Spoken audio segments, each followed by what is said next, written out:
Train तो भाई साहब आपकी काय को रोक ले, कोई दिक्कत की बात नहीं। माइक वाले भैया, हाँ, इसकी आवाज़ आप ही बढ़ा देना। बिल्कुल आप अपने हिसाब से एडजस्ट कर दीजिएगा, तो इसको कम ज़्यादा मत कीजिएगा। मैं अपने हिसाब से आगे पीछे हो गई, मैं बहुत दिन से कर रहा हूँ, कोई दिक्कत की बात नहीं, अपने हिसाब से एडजस्ट करूँगा। आज की रात आप मुझे इतने प्रिय हो जितना एक सुहागन को अपना सुहाग प्रिय होता है। वाह, हंसने की बात नहीं है सर, ये हम लोगों के कुल देखे देवता होते हैं, चाहे तो गति बिगाड़ भी सकते, चाहे तो सुधार भी सकते, तो इनको प्रणाम करना बहुत जरूरी है। तेरे ही गुणों गान की क्षमता मिले मुझे, वाह, अरे आप तेरे ही गुणों गान की क्षमता मिले मुझे, प्रतिकूल परिवेश में समता मिले मुझे, आकर के मेरे कंठ को आसन बनाइए, आकर के मेरे कंठ को आसन बनाइए, आसन बनाइए, आसन बनाइए, ओ देवी शारदे तेरी ममता मिले, ओ देवी शारदे तेरी ममता मिले, ओ देवी शारदे तेरी ममता मिले। ये मैंने इसलिए सुनाया ताकि आपको लगे कि हाँ ये पहला आइटम जो है वो कभी है। कभी कभी डाउट होने लगता है कि यार पहला आदमी क्यों लगा दिया, कहाँ से आया है, पहली बार आए लोग बताया। लेकिन मैं भाई साहब आप सब लोग पढ़े लिखे लोग, व्यवस्थित लोगों को बताना चाहता हूँ कि मैं क्या चीज़। आप सब लोग सब्जी मंडी में सब्जी खरीदने जाते होंगे, आपने वहाँ से फल भी खरीदे होंगे। फल के ठेले वाला फल बेचने की कला जानता है, वो करता क्या है कि जो सब्जी का ठेला होता है उसमें सबसे आगे सबसे अच्छे फल लगा देता है, और पीछे से वो सारे के सारे फल जो उसको ठिकाने लगाने होते हैं वो लगाता है। आज की रात जो दिखाने वाला फल है वो मैं हूं। देखो दोस्तों, जितनी तालियां आप लोग बजा रहे हो इतने में मेरे बाल बच्चे पलने वाले नहीं हैं। अगर आप लोग मुझे ढंग से सुनना चाहते हो तो एक बार तालियां बजाकर स्टार्ट कर दीजिए।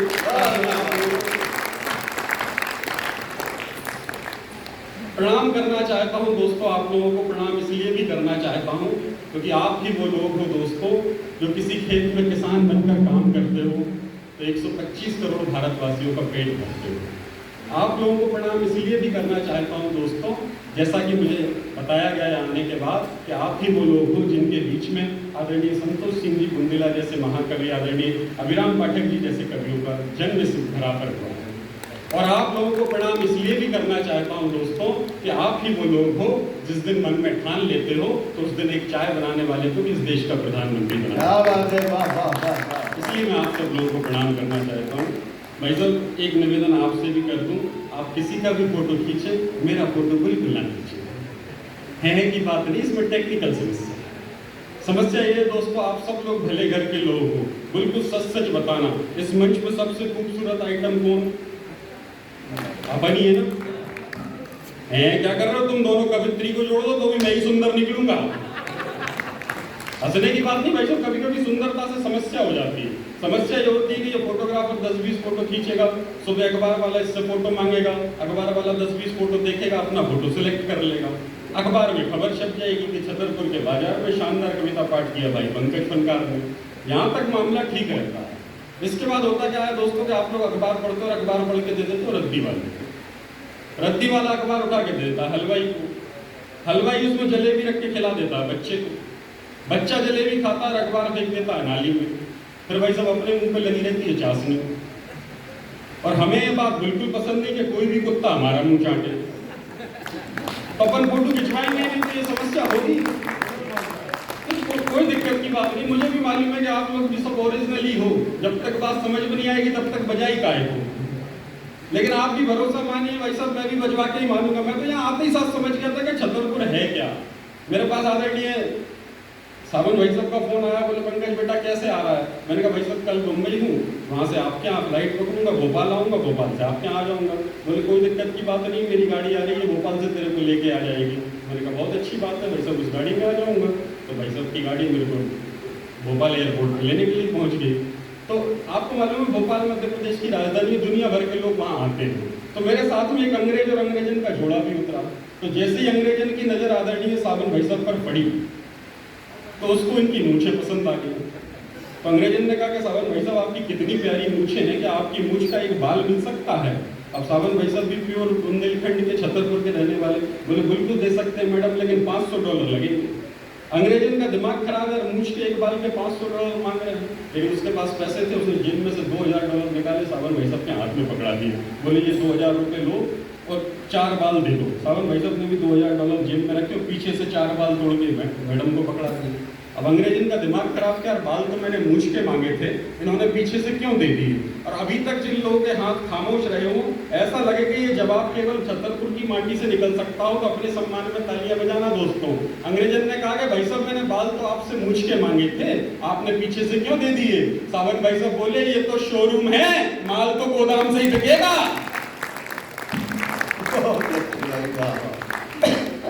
क्या बात है। तो मुझे मालूम है कि मैं किन लोगों के बीच में हूँ, अच्छा खासा बैठा हुआ था, इतना बढ़िया मेरा पड़ोस था। आदरणीय अग्निहोत्री जी ने मुझे डिस्टर्ब कर दिया। एक निवेदन भाई साहब आपसे भी कर दूँ, या पीछे वाले भाई साहब आप 2-4 मिनट में उठते रहा करें, क्योंकि सोफे को भी सांस लेनी पड़ती है। और कोई दिक्कत की बात नहीं, आपको बैठे हैं, बहुत बड़ी बात है, बढ़िया बढ़िया। आप मैं अगर आप कहें तो कुछ कविताएं आपको सुनाना चाहता हूँ, अगर आप लोग सुनना चाहते हो तो मैं तालियों से चलने वाला खिलौना हूँ। हमारे धर्म के आदर्श कौन लोग हुआ होते हैं, किनको हम अपना आदर्श मानते हैं, अगली पंक्तियों में निवेदित करने की कोशिश करता हूं। और अब कहीं मेरी पंक्तियां आप तक पहुंचे तो मैं आपसे तालियां बजाने का निवेदन नहीं करूंगा। आपकी श्रद्धा अगर आपको ये अनुमति दे कि आप मुझे तालियों का समर्थन दें तो अपना समर्थन दीजिएगा कि हमारी श्रद्धा के आराध्य हैं कौन। अगली पंक्ति में बैठ कर स्वागत है, स्वागत। कंस को मिटाने कोई शाम बन गए,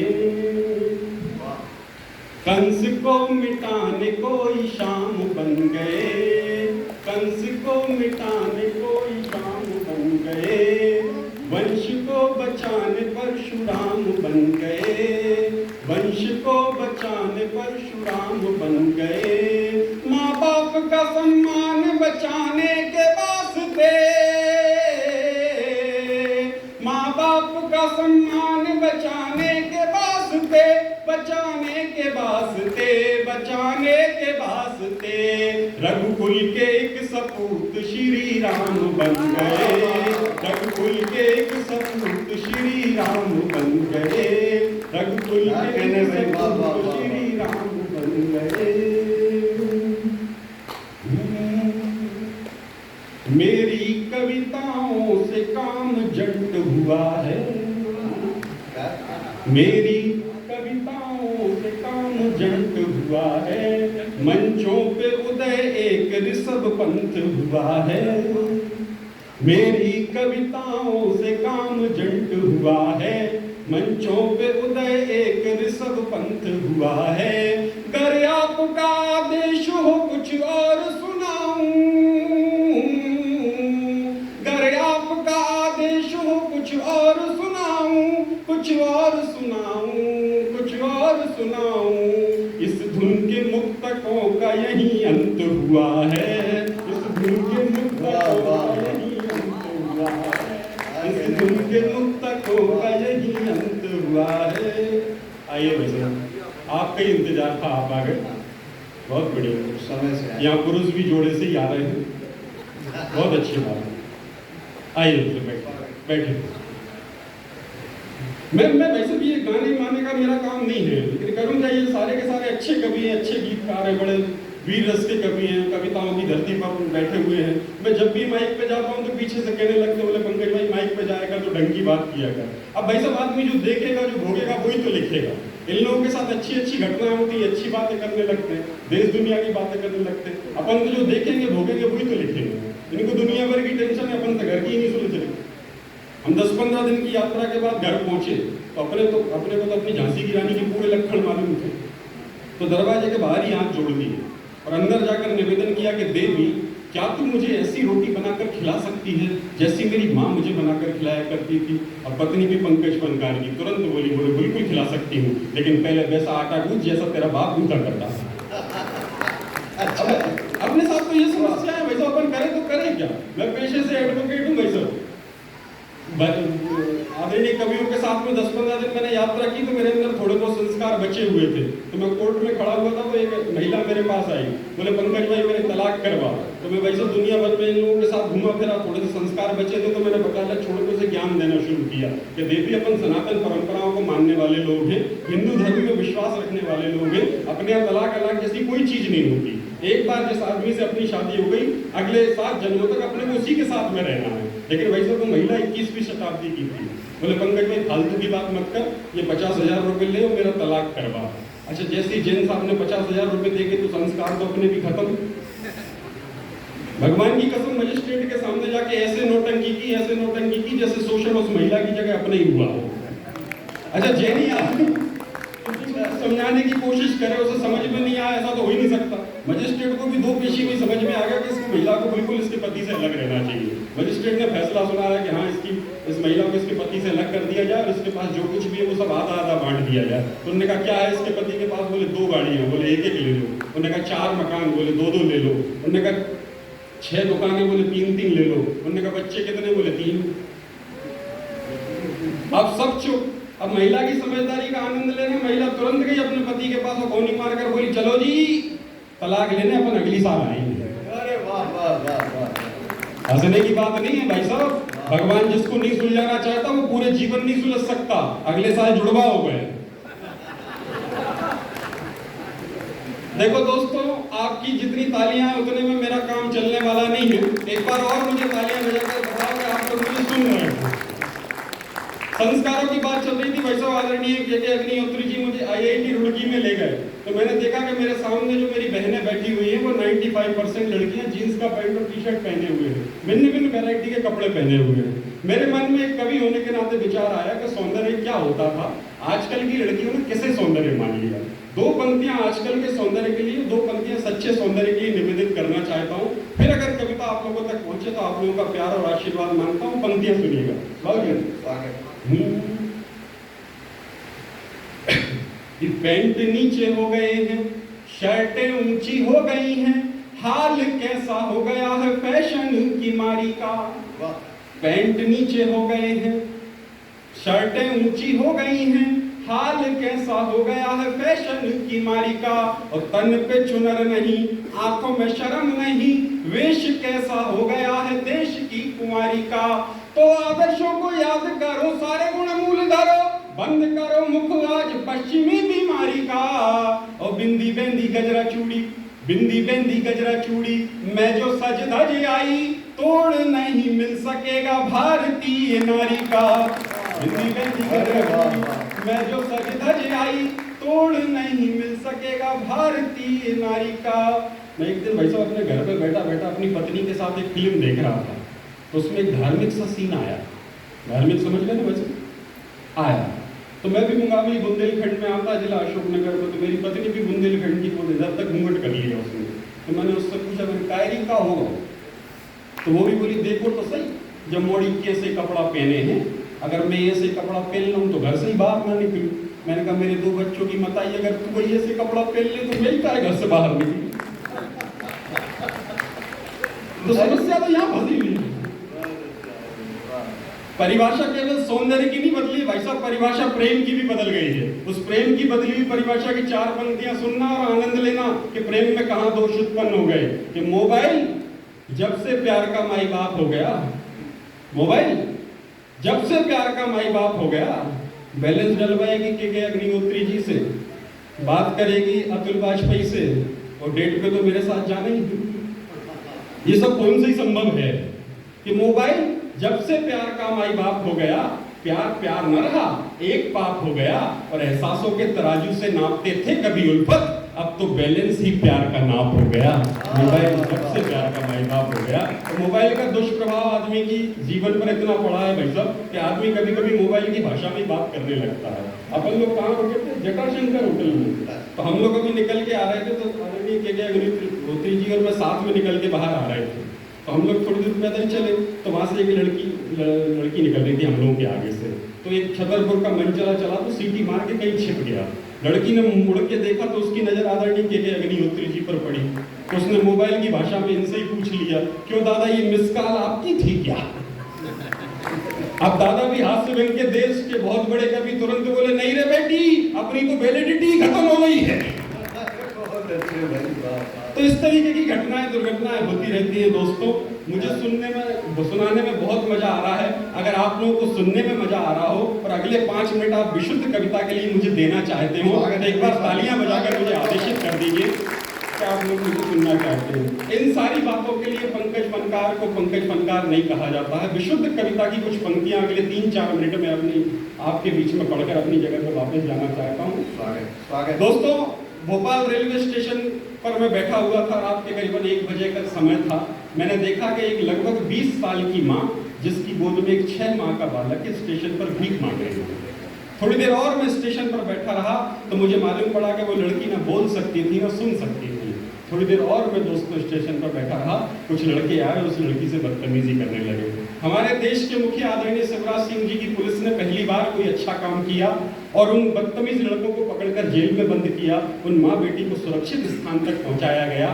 दोस्तों, ये सारा का सारा दृश्य जब आपके बेटे पंकज फनकार ने देखा तो मेरे मन में विचार आया कि अगर वो गूंगी लड़की कुछ बोल सकती होती तो उन बदतमीज लड़कों से क्या कहती। उसके मौन को स्वर देने की कोशिश की और उस गूंगी लड़की की तरफ से 4 पंक्ति उन बदतमीज लड़कों को निवेदित करना चाहता हूँ। कहीं इस बार आप सब लोगों का प्यार और आशीर्वाद मुझे मिल जाएगा तो मेरा कहना सार्थक हो जाएगा। दोस्तों, मैंने उस गूंगी लड़की की तरफ से 4 पंक्तियां उन बदतमीज लड़कों को निवेदित की कि मौका परस्ती का जो हर पल ख्वाब देखते हैं, मौका परस्ती का जो हर पल ख्वाब देखते हैं, मेरी मजबूरी नहीं मेरा शबाब देखते हैं, मेरी मजबूरी नहीं मेरा शबाब देखते हैं। और किसको फिक्र है मेरे भूखे बच्चे की, सौदागर है सब लोग बस हिसाब देखते हैं, सौदागर है सब लोग बस हिसाब देखते हैं, सौदागर है सब लोग बस हिसाब देखते हैं। दोस्तों, जब 33 करोड़ देवी देवताओं के इस देश में इस तरीके की घटनाएं होती हैं, दिल्ली में दामनी जैसा किस्सा होता है। शिवांगी जी, आपके कोटा में अगर आपको याद हो तो एक रुद्राक्ष जैन करके लड़का था, 6 साल का लड़का था, उसकी केवल फिरौती के लिए हत्या कर दी गई थी। दोस्तों, जब इस तरीके की घटनाएं हमारी नजर में आती हैं तो दिल में कहीं ना कहीं नास्तिकता का भाव पैदा होता है। नास्तिकता परमपिता परमात्मा के अस्तित्व के प्रति नहीं, हमारी और आपकी खोखली मान्यताओं के प्रति। और सरल शब्दों में समझाने की कोशिश करता हूं दोस्तों। स्वामी विवेकानंद जी ने कहीं लिखा कि आदमी का धार्मिक होना जरूरी नहीं है, आदमी का नैतिक होना जरूरी है। एक उदाहरण के माध्यम से समझाना चाहता हूं कि ये आपका बेटा फनकार कहना क्या चाहता है। आप लोग सुबह सुबह घर से निकलते जेब में 50 रुपए लेकर, इस 50 रुपए का जाकर भगवान को प्रसाद चढ़ाएंगे, उनके चरणों में फूल चढ़ाएंगे। अगली बार जब भी आप घर से बाहर निकले और वो 50 का नोट लेकर मंदिर जाने का विचार बनाए और रास्ते में कोई भूखा व्यक्ति आपको मिल जाए तो उस 50 रुपए का उसे खाना खिला देना और भगवान के आगे खाली हाथ जोड़ लेना। मेरा दावा है दुनिया का कोई भगवान आपसे नाराज नहीं हो सकता।